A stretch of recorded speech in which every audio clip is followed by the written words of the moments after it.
What's going on, everybody? Jeremy here for our weekly live. This one's going to be short. We're closed today. Just doing a little maintenance items and a couple little odds and ends, but can't skip our live vlog, especially since we told you guys we'd have update on our what's going on with Billet Evolution, their CNC. So let's get right to it.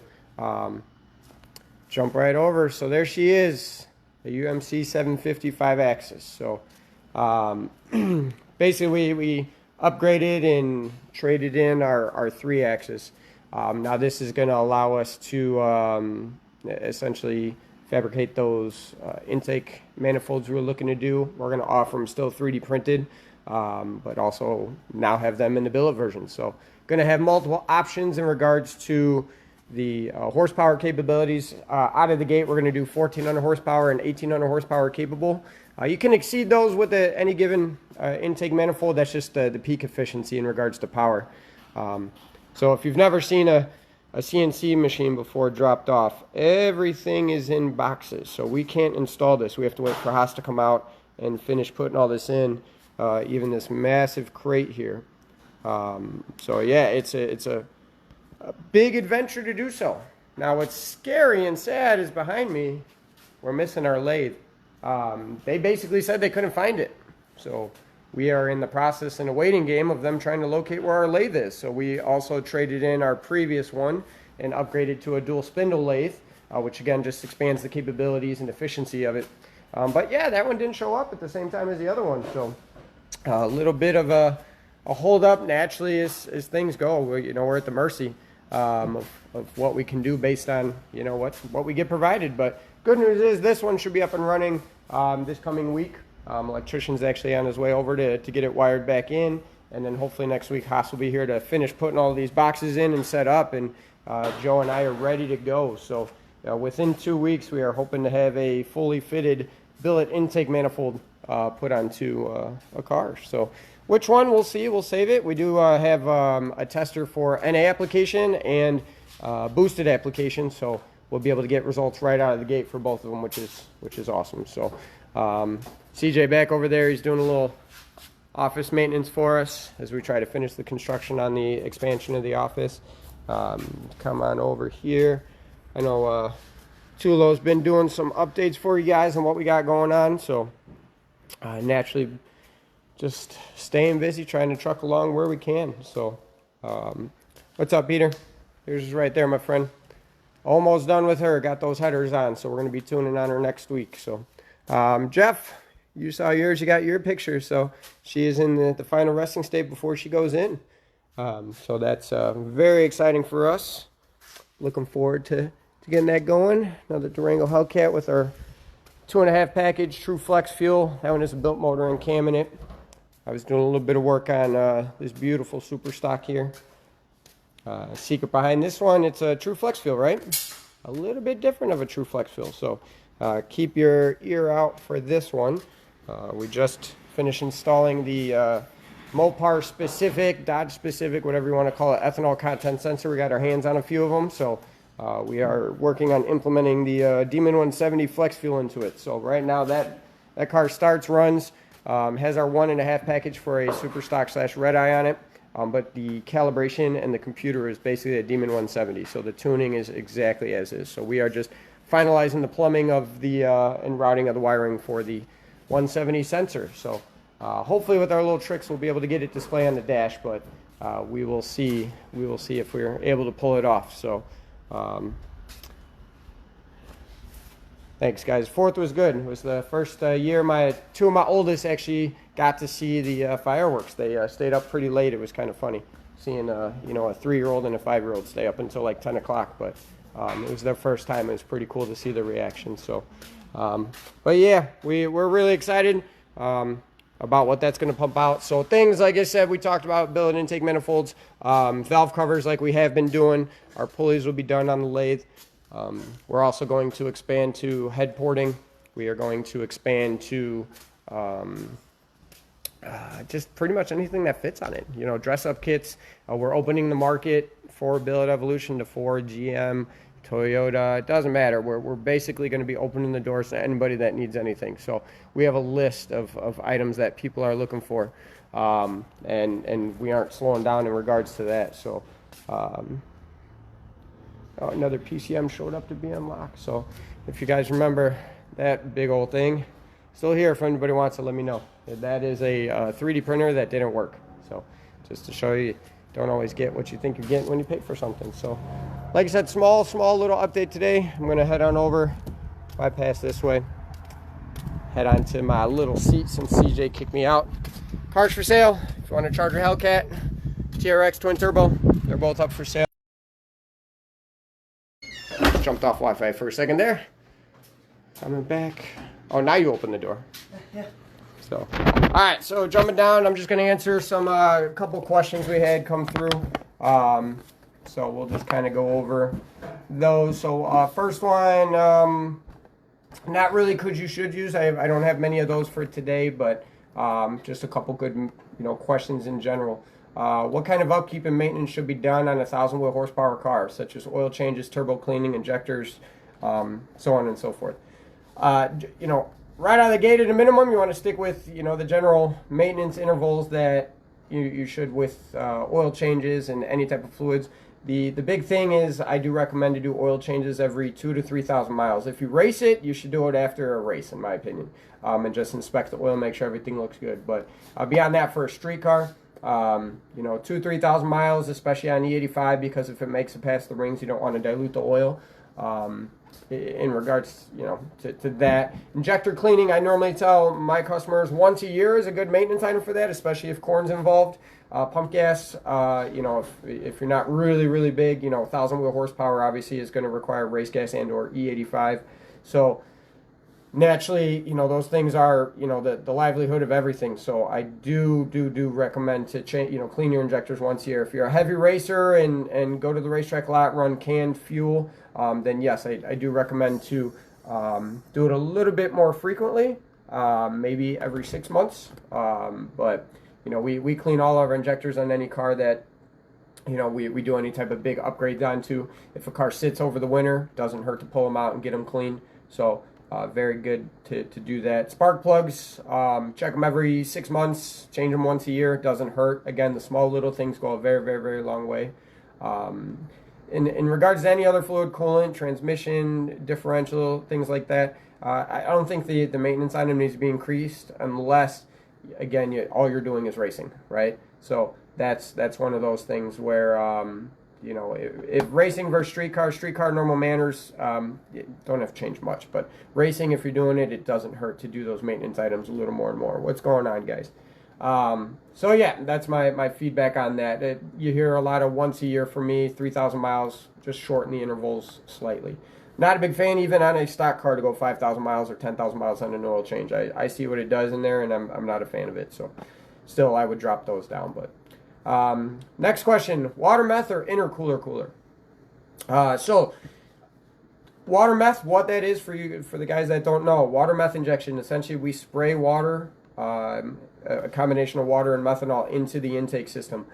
The concept behind it is there's two things that can come from that.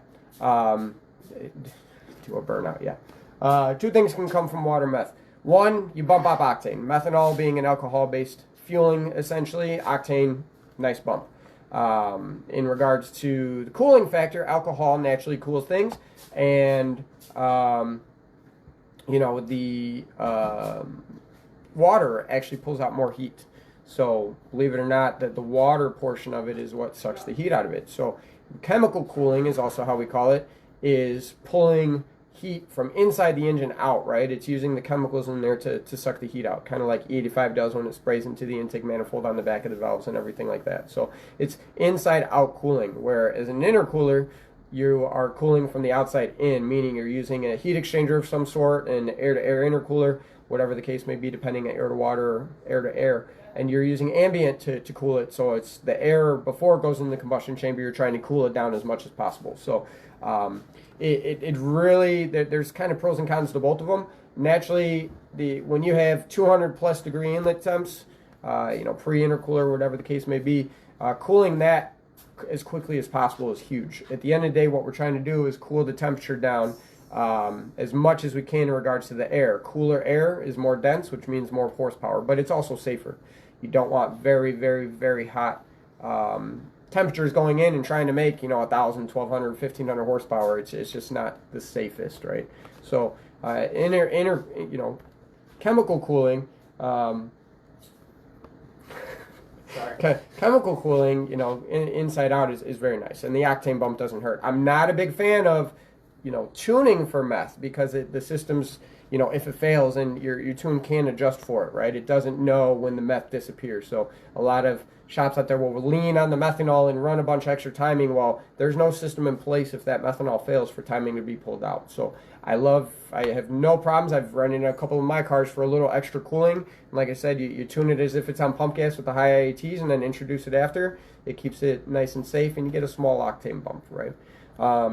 The benefits of, a proper intercooler is it's always working, it's always there. So, water meth, again, is only usually based off of when you hit boost at a certain number that you set it at, where an intercooler is always cooling. So daily driver, driving down the road, in the pits and stuff like that, you have a system that's always there attempting to cool things, where the water meth relies on you hitting boost, pending the setup, to do that type of cooling. So, again, temperatures across the board is a negative for performance, reliability. So that's why I'm a fan of intercooler still being in place, and then you can kind of piggyback the water meth on top of it to aid.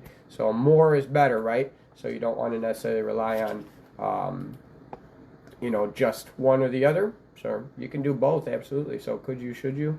Could you do both? Yeah. Should you? Yeah, why not, right? But at a minimum, I'm more of a fan of having an intercooler in place of some sort. So good question, though. There's multiple different ways to skin a cat, right? At the end, we're just trying to drop those temperatures out of it. So, yeah, that's one of those. Alex, calm down, man. I'm not doing a burnout. Don't worry about it. Come back to Illinois. Yeah, so there's that one. Next question. We hear it all the time. I'm just going to revisit it. Boost on a 392. I'm looking for 600, 650 horsepower, Hellcat power out of my 392. Can I boost it? So, kind of to revisit the whys on it, okay? 392s have very high compression and a very tight ring gap from the factory. That's pretty much the reasons. The reasons for it, right? The ringland we talk about being thin. It's just an NA piston, so naturally they're thin. But that's really not the cause of failure. The major cause of failure is a pinched ring. And what that does is that the gap on the ring closes, and then it goes like that. Well, it has to go somewhere. It's not going to go down where there's a nice thick wall there. It's going to go up where the ringland is thin because it's NA, especially around the valve reliefs, right? So what causes a ring to pinch? That's the big question that really, comes down to it. Well, rings, what they do is they expand as they get hotter. So when you have an NA car, they only can expand so far. Now you're introducing boost, which is horsepower, which is a bigger explosion. It's going to expand it more. So it's really luck of the draw on if that ring is going to pinch or not, right? Now, tuning-wise, there are tricks that we can put in it to try and assist with reducing that effect. Doesn't mean it's always going to be that way. That's why I tell people it's not a matter of if, but when. Now, that doesn't mean it's going to happen down the road. That could be 30,000 miles before it happens, right? Or you could rebuild it before it happens. But you have a good chance that you're on a 392, you're going to pinch a ring. So heat, right? That's really what causes it to expand. You're introducing more cylinder pressure, more temperatures come from it, and that ring's going to keep expanding. And then as soon as it just touches itself, it's where it is and how it pops open. So, no, we're not open today. I'm just doing it. I'm just here with, we're doing shop maintenance and stuff like that. So we are not open today. You can shoot an email over. I'm responding to those and stuff. But I will be heading home soon to do some yard work. But we are closed to the public today. Anyways, back to the 392 with boost. So that's what causes it is the pinched ring. So detonation. Detonation creates an immense amount of heat on top of the fact it's like beating a piston with a hammer and stuff like that. So it's a combination effect of it's very violent when you see detonation, and that's one of those things that it's kind of a twofold when you have detonation. So at a minimum, tuning wise, you need to make sure you don't see detonation at all. But temperatures, a tune, I can't force the temperatures to drop on a 100-degree ambient day, and you're out there beating on a car even with 5-6 pounds of boost. It's going to be hot. So you're at risk anytime those temperatures rise, and that's what we're combating as tuners and shops when we build it. So we boost 392s all the time. I tune them on a weekly basis, stock. and they can live, you know, as long as you have that understanding, right? I wouldn't recommend to throw 6-7 pounds of boost on a 392 and then go out and do back-to-back highway pulls on your draggy to see how quickly you can drop that 1/10 off of it, right? So that's one of those things where you just got to be conscious of what you're doing, and that will, you know, make it live longer. Just being aware, as we call it, you know, customer responsibility as well in regards to, you know, what you can and can't do. But yeah, I had a 392 iBoost. I put a Vortec blower on it and beat the snot out of that thing. It made like 660, 670 to the wheels on pump gas. I did run water meth injection as a little aid there, but didn't get aggressive with the timing at all. I beat the snot out of it. But again, I'm conscious of what I'm doing, so keep that in mind. So could you? Yeah, absolutely. Should you understand what the possibilities are and the whys, and you can, you know, enjoy it for a long while. So let's go. There was one I saw about our flex fuel. Can you talk about your true flex fuel tune with different pulley setups? So what would typically not be safe pump gas but not be with boost bleed? All right, so my true flex fuel, for those that don't know, so I use an ethanol. It's only for, I stopped doing it on the 5739261 platform, so it's only Hellcat powered vehicles. We use an ethanol content sensor in which feeds back into the PCM. The signal from that sensor then alters the tune for spark, timing, boost.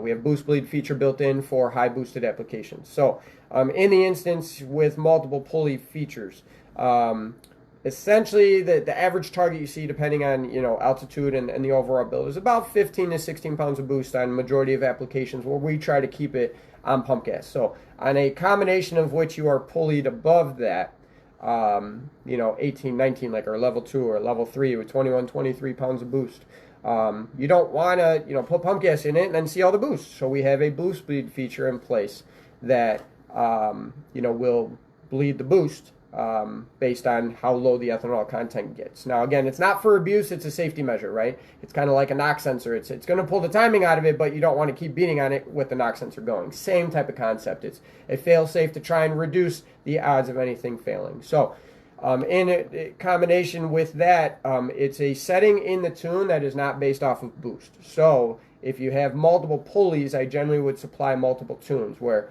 high boosted, you know, pulley combinations, I would give you a flex fuel tune in which the failsafe would be in place. But if you go to a pulley combination which pump, you know, under that 15, 16 pounds where you want to run pump and E85, it would be a matter of flashing the tune over. So sadly, I don't have a table integration yet that's boost related.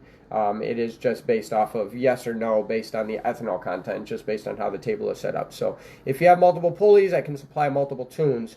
So no matter what, that aggressive high boosted pulley combination will have the boost bleed feature, but if you're on a conservative pulley combination, it will not. So good question. But yeah, so it's not boost related, it is just base tune related. Let's see what else. Should you use a smooth boost controller adjustment knob when using one on a Whipple 3.0? So for those that don't know what a smooth boost is, it's a essentially a system that you can put in place on certain superchargers that normally have a mechanical bypass valve, and that turns into electronic, similar to that of like a Hellcat, right? But you control it by a knob instead of via the computer. So it's kind of a boost controller for supercharged applications, because you can turn it down and then it leaves it open all the way, similar to that of like a boost bleed, like of my system, right? So it is nice for those that are pulleyed high and then, you know, want to throw pump gas in with a pump gas tune. You can turn the knob down for safety. Also, what the feature does is it kind of ramps the boost in a little more linear. So, you know, on a big, aggressively PD blowered car, it makes it easier for drivability. So it's one of those. Can you use it? Yeah, could you? Sure. Should you? That's up to what you're trying to do. Do you want all of it, or do you want to have the flexibility behind it? So that's entirely up to you. They work very well. The only downside I see, like I said, is low to mid-range power. You might get a small hit just due to the linear characteristics it provides. But the reality is, on a big boosted application as a tuner, we're trying to pull power out of it down low to, you know, aid with traction anyway. So it's really not a bad thing. So system works very well. So it doesn't hurt. Let me see. And a shop car into the nines. After I'm done with the expansion of Build Evolution and we get those things pumping out, it's something I've wanted to do for a while. But business expansion is definitely a priority for me. So, what's the 5.7s in the 8th mile you have seen the fast? 5.7. I mean, what are you looking boosted? You know, at the end of the day, it comes down to horsepower. Displacement doesn't mean anything. It just depends on the actual power output you're making. You know, if you're making, you know, 1100 wheel horsepower, you're going to have, you know, a 5-second 8th mile. So that all comes down to the horsepower. So in regards to stock, I don't track stock cars. I don't have a stock number. What's going on? I'll be right with you. Logan, how much power can a pre-Eagle 5.7 take before blowing up? All of it, right? I think you're saying at 13 pounds right now. We might throw a little more at it with the turbos. Pre-Eagle 5.7s are very low compression compared to the modern ones. So, you know, that's one of those things where they're a little more boost friendly. Their piston design as well is slightly different, but that low compression makes them a little more favorable in regards to throwing boost at it. So, yeah, but yeah, so like I said, it's going to be a short one today, but we still, you know, approached almost a half hour, guys. So keep the questions coming in, you know, and then we'll use them for next week when the team's back, and hopefully by then we'll have some metal cutting on the new CNCs. Again, thank you everybody for the support, taking the time to chime in, you know, and everybody have a safe and fun weekend. All right, guys, we'll see you next week. Take care.